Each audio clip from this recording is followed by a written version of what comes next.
the establishment of the Sons of Liberty in protest of the Stamp Act in 1764 and 1765 and their methods was the beginning of a trend of colonists getting rowdy, essentially. In North and South Carolina, for instance, right after the whole Stamp Act thing had been at least temporarily resolved, beginning in 1765, there was a movement called the Regulation Movement that differed slightly in the two colonies, but essentially involved vigilante and militia groups, calling themselves regulators, who essentially were fighting against what they viewed as the corruption of their local governments. Now, in this case, they're not complaining about the government in England. They're talking about their local colonial governments, complaining of underrepresentation in the legislature and on councils, complaining about the breakdown of law and order, high taxes and court fees, and so on. This lasted for 5 or 6 years. Eventually, those movements were put down by the colonial militias, and they were put down not without bloodshed. Now, interestingly enough, especially in mind of what Samuel Adams had said in the quote earlier about how colonists were being treated like slaves, one of the North Carolina regulators said, "We are free men, British subjects, not born slaves." Now, this is a common motif, a common theme among the colonists, North and South, in the 1760s. They are saying that, we are being treated like slaves, not like citizens. And that's kind of ironic, considering the fact that they had people living in their colonies, especially the southern ones, who actually literally were slaves, not citizens. So that was going on in the Carolinas. In upstate New York in 1766, there was what's known as the Tenant Uprising, or sometimes called the Rent War, in which many settlers formed militias and took up arms against their landlords. And the landlords really was just a handful of really, really wealthy people who had gotten huge tracts of land that they then rented out. And they behaved as if they were in medieval Europe, and that they had some kind of a feudal system in which they demanded that their tenants give them a certain amount of labor and so forth, which the tenants felt like was a huge injustice and infringement on their liberty. So there was some fighting that went on there. Around the same time, up just to the northeast of the colony of New York, in what is now Vermont, there was that little stretch of land there between New Hampshire and New York, both of which were English colonies, both of which were among the 13 English colonies. This land between them had been taken from France at the end of the French and Indian War, but the two colonies didn't agree as to which of them had the rights to claim it, and so they kind of both claimed it.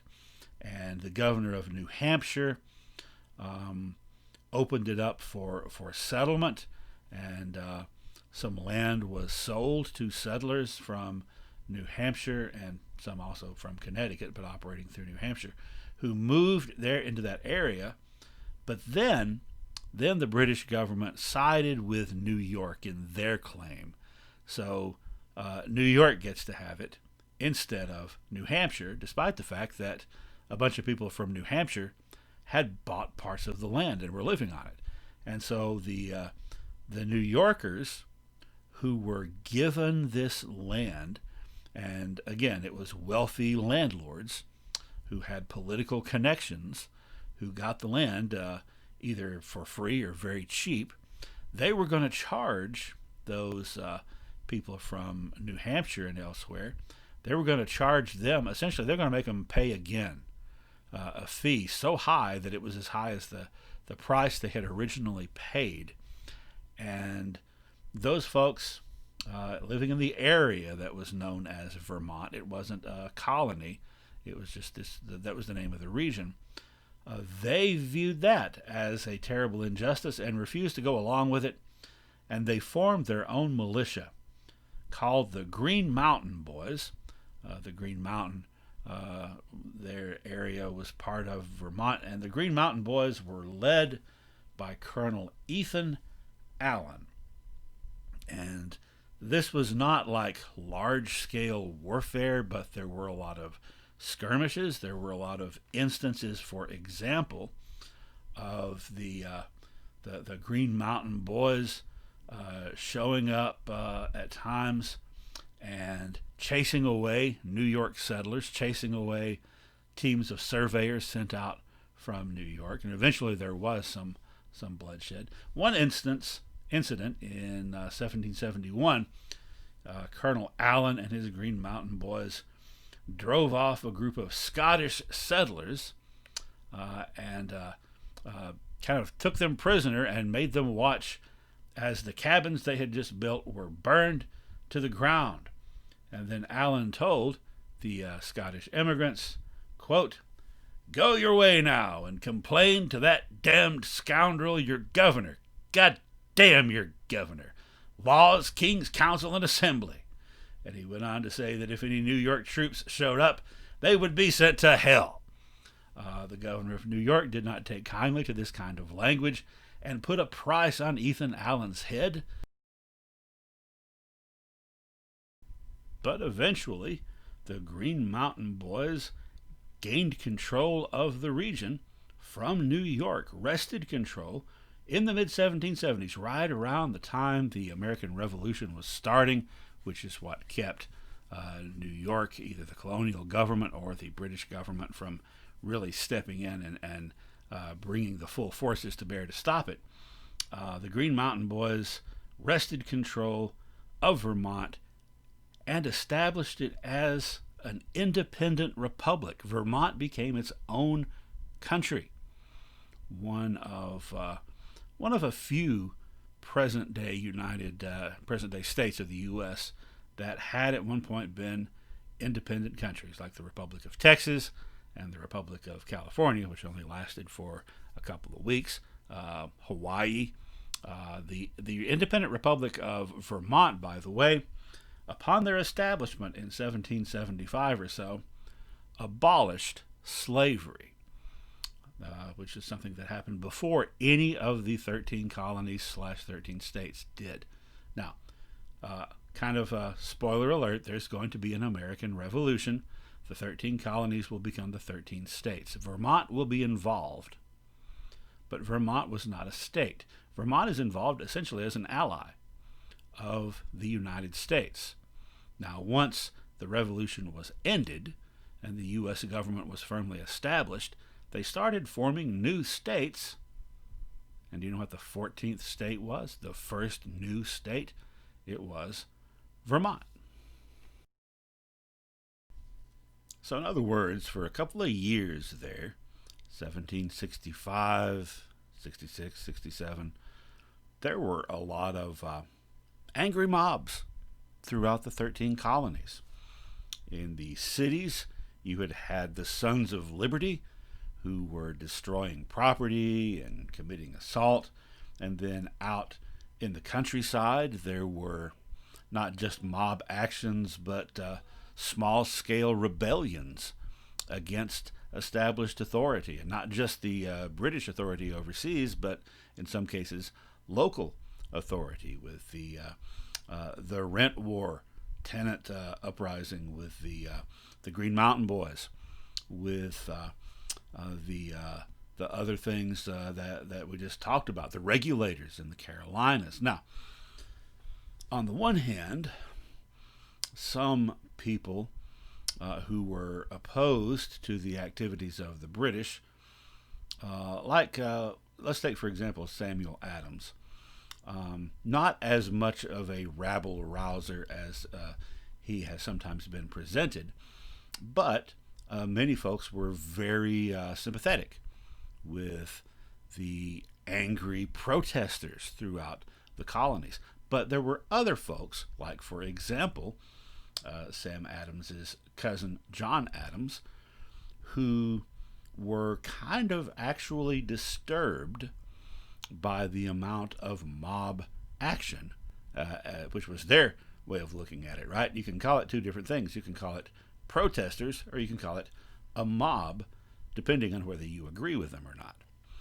In this case, he actually agreed with a lot of the stuff, John Adams, but he did not like the idea of people just gathering in angry mobs, large groups of people, and to be honest, a certain sort of people.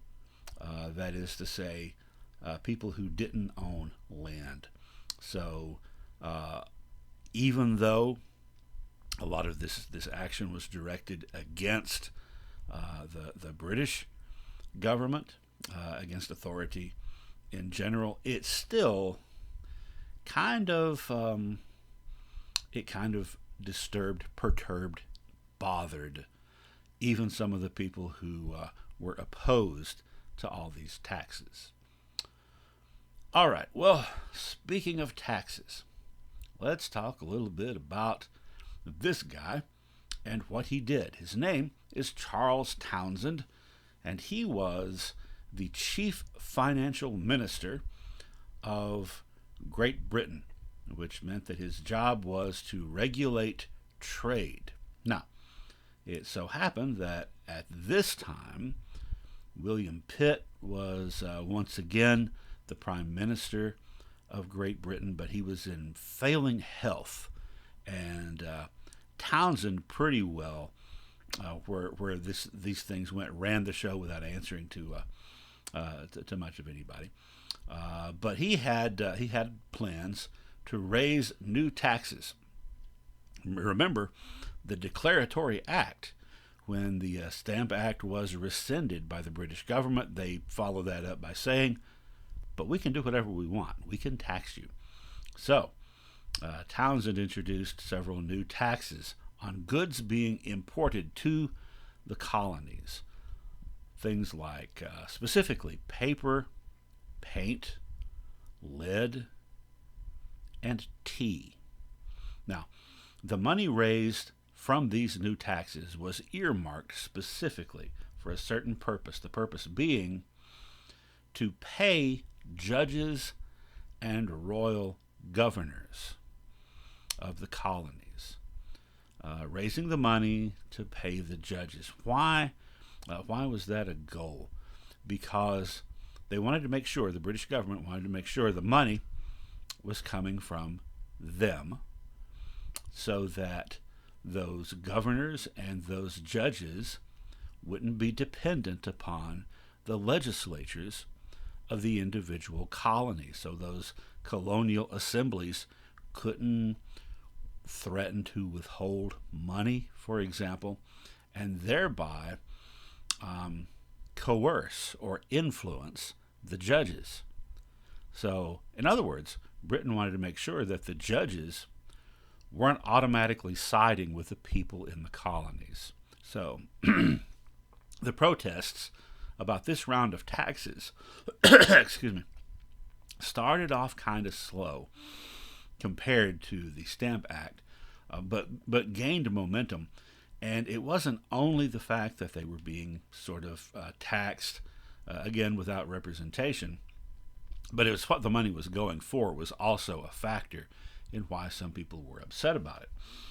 And once again, as resistance started to build up and the Sons of Liberty became active, once again, there was a boycott. Now, there had been a boycott proposed at the assembly, the assembly that had met, the Congress in New York, proposed a boycott, and plans had been laid out. This time, it was much more closely followed. More people participated in this boycott, particularly local craftsmen and artisans were all for it. Now, why is that? If you've got people in a town that have decided to boycott goods from Britain, they still need goods. And so therefore, they're going to buy the goods from the people that are right there making the goods in their town. So they're going to benefit. Merchants, on the other hand, merchants were more likely to have mixed feelings about the idea of a boycott because, well, essentially, the manufactured goods that were most popular and considered the good stuff came from Britain. And so a boycott was going to cause these merchants to lose money, particularly if they had already gotten those goods and paid their wholesale rate for it with the plans of reselling it for a profit. They've got all these English goods. If it's a boycott, no one's going to buy them. So what are they going to do? So there were many merchants who didn't want to participate in this. And when that happened, you had incidents like this one, this public announcement in a newspaper in New York City in July 1769, actually 2 o'clock in the afternoon. Also, I think probably this was in broadsides. To the public, and this is from a local merchant. As I am convinced that my refusing to store my goods was wrong, that is, all those English goods that they had, they were expected to just lock them away in a storehouse and not sell them. So, as I'm convinced my refusing to store my goods was wrong, I do promise and consent that they shall be deposited in the public store with other goods which were imported contrary to the non-importation agreement or boycott, which I hope will appease the minds of my injured fellow citizens and convince them that I do not regard sacrificing my private interest for the good of the public, signed Simeon Coley. So apparently Simeon Coley, a merchant, tried to keep selling his stuff from England, and something happened to make him reconsider and think about the feelings of his friends and neighbors and agree to sacrifice that profit and to put this stuff in with all the other stuff. Wonder what that might have been. Wonder if it might have involved threats, assault, or a boiling tea party.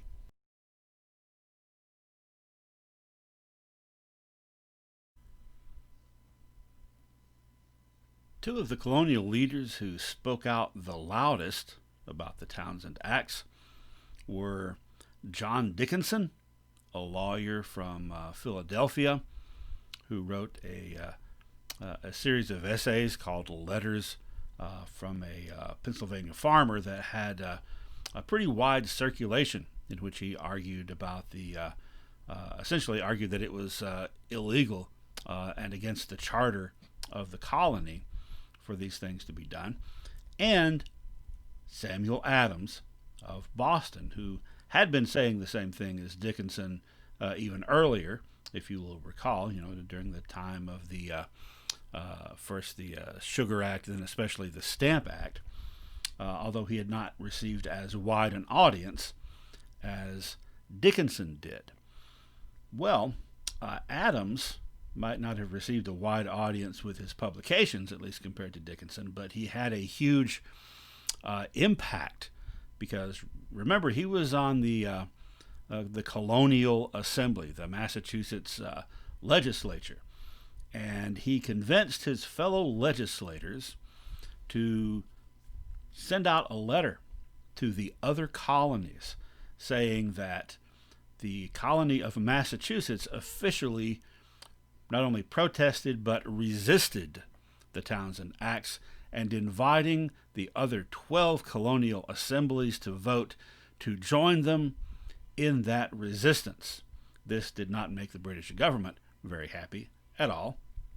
And so the royal governor of the colony of Massachusetts, whose name was Francis Bernard, having replaced, remember, Hutchinson was the lieutenant governor, and then for a while he was acting governor. Now Francis Bernard is the governor. British government instructed him to order the Massachusetts legislature to rescind that letter, to take it back. And they refused to do so. So the governor of Massachusetts dissolved the Massachusetts legislature. Adams, meanwhile, publicly called for the removal from office of the governor, and he actually didn't stay in office for very long before he was replaced as governor by Thomas Hutchinson again. Hutchinson, by the way, when I first mentioned him, I said that he was a little more moderate perhaps than he appeared, because at the time with the Stamp Act, he was trying to convince the British government to kind of back off, that it was a bad idea to oppress the colonists in such a way. And then they, the colonists got real mad and came and ransacked his house and burned all his furniture. And he wasn't very moderate after that. He was very conservative and very much on the side of the British government. Anyway, in response to all this stuff going on with the Massachusetts legislature, the British government sent a warship and then several other supporting ships to Boston Harbor to be on hand in case it was necessary to keep the people in line. This picture, this illustration, is a woodcut made by a Boston silversmith named Paul Revere, who, in case you weren't aware, we will be talking about again. Well, a couple of months after the British sent all those ships to Boston Harbor, there was a very controversial incident that involved John Hancock. And by the way, I made a mistake earlier. I accidentally said that Hancock was from New York. He was from Boston. I realized after I had said that why would he be a protege of Samuel Adams if he wasn't even in the same colony? Anyway, he was from Boston. But the other stuff that I said was correct. He was the richest guy, possibly the richest guy in the colonies. Had this shipping empire, basically.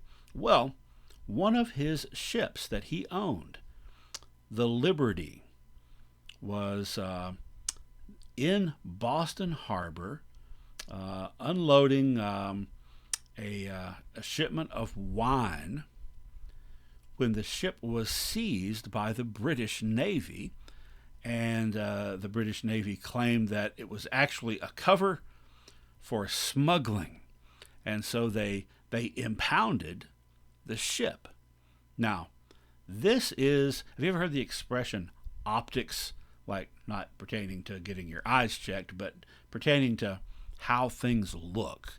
This is what in modern 21st century parlance is called bad optics. You know what doesn't look good? If you've got a bunch of colonists who believe that you are trampling on their liberty, and then you literally seize a ship named Liberty. So there was an angry mob formed in response to this, or an angry group of protesters, again, depending on your point of view. But some of the British officials who had come felt that their safety was endangered.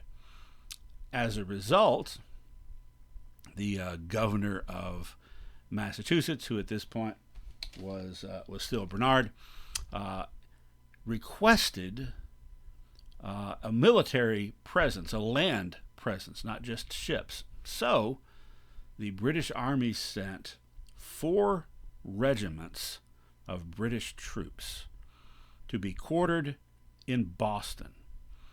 And they didn't come and build a fort to keep the men in. The men had to be put up, the troops had to be put up by local families. So just imagine if you're living in Boston and you've kind of been following the news and reading the paper and feeling like Britain has been kind of trampling on your rights. And then one day, you get up and here's a British soldier sitting at your breakfast table and you have to feed him. That might kind of lend support to that idea. So 4 regiments, that's somewhere between 4,000 and 6,000 British soldiers who were now located in Boston. What could possibly go wrong? Well, as the months went by, more and more tension existed between the people of Boston and these soldiers. There were reports that some of these soldiers were behaving very aggressively, very arrogantly. There were reports that some Boston citizens were being scooped up off the street, and basically the official term is impressment, basically being drafted into the British Navy against their will, and various other things. So the British soldiers were not very welcome. And all this led eventually to a very important incident in 1770. So all this has been going on for a couple of years at this point. There was a British soldier standing sentry duty, and a large group of Boston citizens, large angry group, started harassing him, yelling at him, and some other soldiers, 7 other soldiers, came over to back him up, including a captain and 6 enlisted men. Well, the people in the crowd started throwing things. Apparently, according to legend, they started throwing snowballs. But then they started putting stuff in the snowballs, like rocks, and then they just dispensed with the snowballs and started throwing rocks because they were pretty upset. One of the soldiers panicked and fired into the crowd. And when he did, the other soldiers all started firing. They hadn't been given an order by the captain to fire. This was kind of an instinctive response, a knee-jerk reaction, if you will.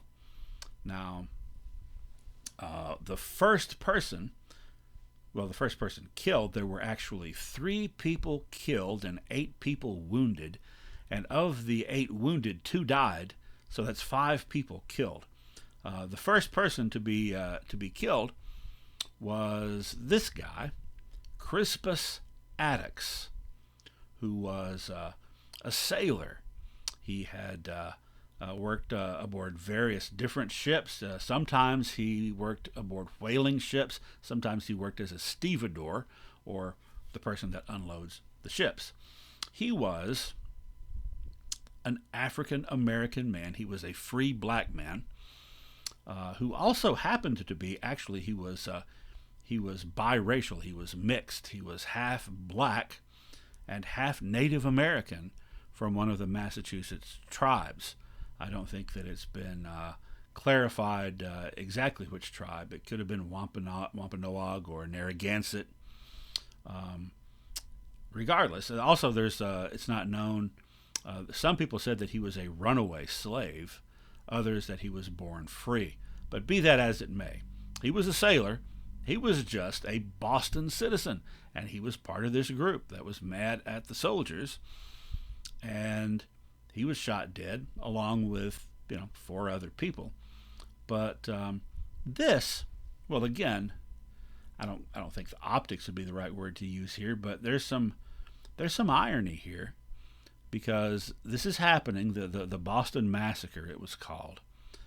This is really the first bloodshed on the road to what in another 5 years would become the American Revolution. So in a way, not officially, but in a way, these were the first people killed in the American Revolution.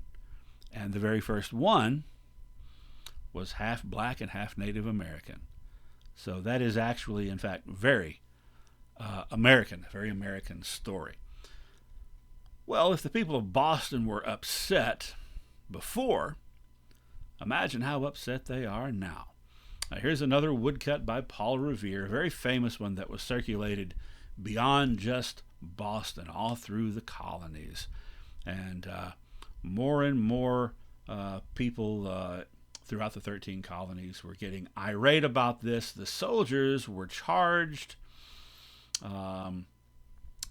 with homicide and put on trial.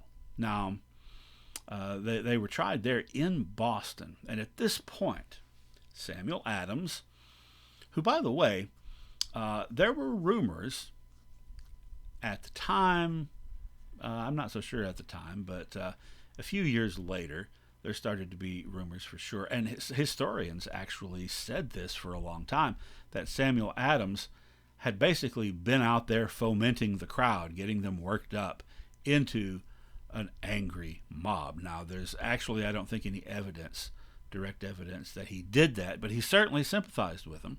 However, Samuel Adams wanted there to be a trial, and he wanted it to be a fair trial of these troops, because he wanted to demonstrate that no, the people of Boston were not an angry mob, an angry, violent group of people that were just behaving badly and being letting their emotions run away with them, but that in fact they had the law on their side, that they had right on their side. And so he wanted there to be a trial, a fair trial, so that that could be demonstrated. So he talked his cousin, John Adams, into representing the British soldiers, which Adams did. He was part of their defense team. What Samuel Adams may not have counted on, and was kind of taken aback when this happened, was that John Adams not only represented them, he represented them very well. And he introduced at the trial quite a bit of doubt about what had actually happened, and whether the soldiers may have been acting in self-defense. And the end result was that of the 8 soldiers, 6 of them were acquitted outright, and 2 of them were found guilty of essentially manslaughter, and they were given reduced sentences, but they got their hands branded. So you've heard of a slap on the wrist. Well, this is a burn on the wrist, I guess. But essentially, they all pretty much got off. And again, this was not apparently what Samuel Adams had been expecting, because he was pretty mad about it, and he wrote quite a bit about the injustice of the fact that they did not pay for what they had done. Well, at this point, Boston and the colony of Massachusetts, and all 13 colonies really, are a powder keg, a smoking powder keg with a lit fuse. So the British decided, just as they had with the Stamp Act, to compromise, to have a bit of a trade-off. They agreed to remove the troops from Boston. They agreed to remove these new taxes. For the most part, they removed the taxes on paper, paint, and lead, and only left tax on tea.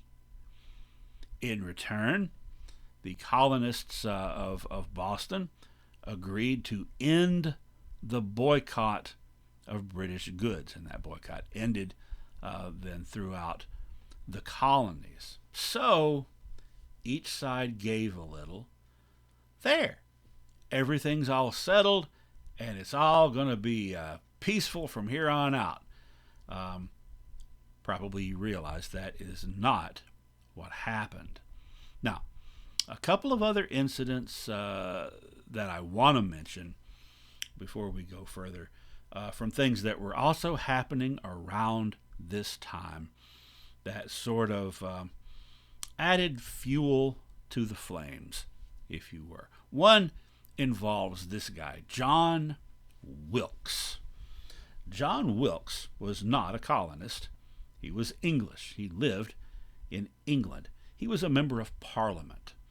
He also happened to be a journalist. He owned a newspaper, and he also was a critic of King George.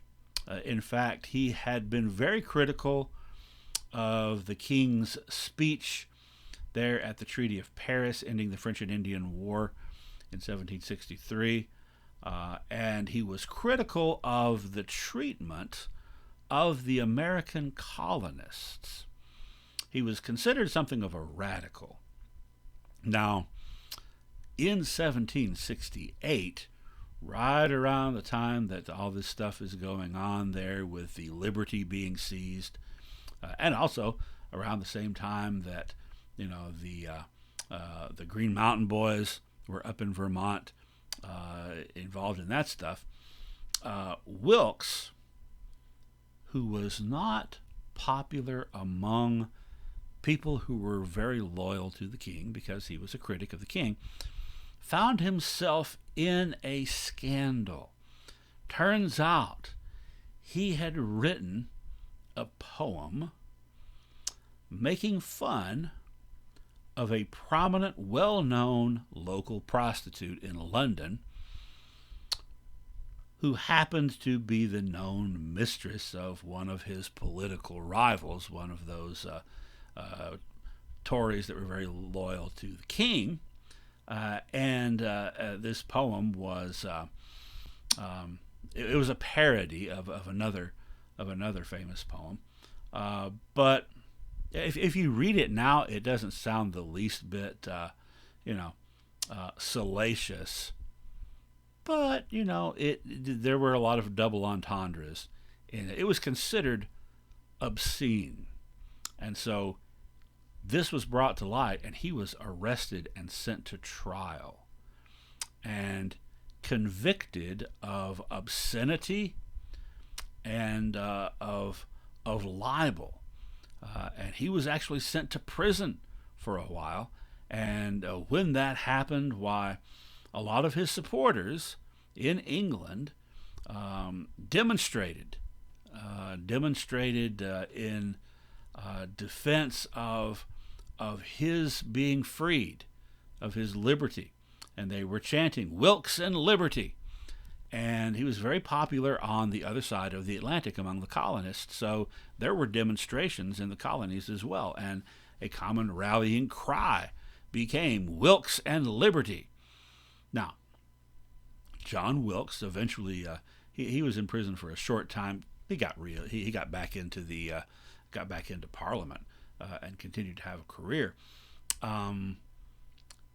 He was so popular in England and the colonies, and his popularity was so long-lasting that, how long ago after this? Like 50 years after all this had happened, 50, 60 years after this had happened, there was a prominent family of actors in what was by that time the United States, the Booth family, several of whom were famous actors, named one of their sons John Wilkes, after this guy, John Wilkes Booth. So now you know the rest of that story.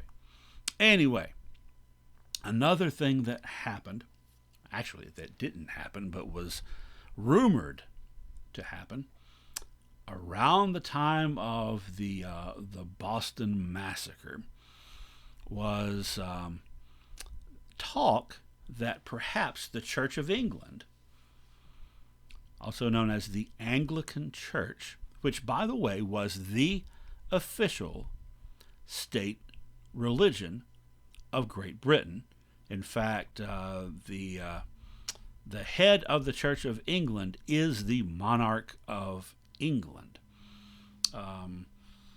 There was talk that the Anglican Church was going to establish a bishop in the colonies, a bishop to serve the needs of the Anglican congregations in the colonies. And in fact, some of the Anglican congregations in the colonies had requested this. They wanted, their own bishop. Now, Church of England, the official Church of England, but not the only church by any means there in the colonies. In fact, I think somewhere around 20 to 25% of colonists were Congregationalists, which used to be called Puritans, and there were a lot of other denominations as well. Now, several of the prominent colonial leaders, like George Washington is just one example, did belong to the Church of England, the Anglican Church. But this idea that the Anglicans were going to have a bishop in America made some colonists paranoid. Does this mean that they're just going to be establishing this religious authority over us here? Does this mean that they're going to enforce the Church of England as the official religion? And does it also mean, since it is the official state religion, we're going to have to pay taxes for this guy to support him? So there was a lot of ill will about this whole idea, and it didn't come to pass at that point. The guy in the portrait here, William White, was the first Anglican bishop, but it was 1789 before that finally happened. And by the way, just a word of explanation. The Church of England, called the Anglican Church, that makes sense. Anglo-Saxon, Angland, right? Well, as the 1770s progressed, more and more colonists were, especially after the war actually started, the Revolution, more and more colonists didn't want to be called English anymore. They considered themselves now American, at least 2/3 of them did. And so, if you remember the Church of England, that might make you a little uncomfortable and make your neighbors a little uncomfortable with you.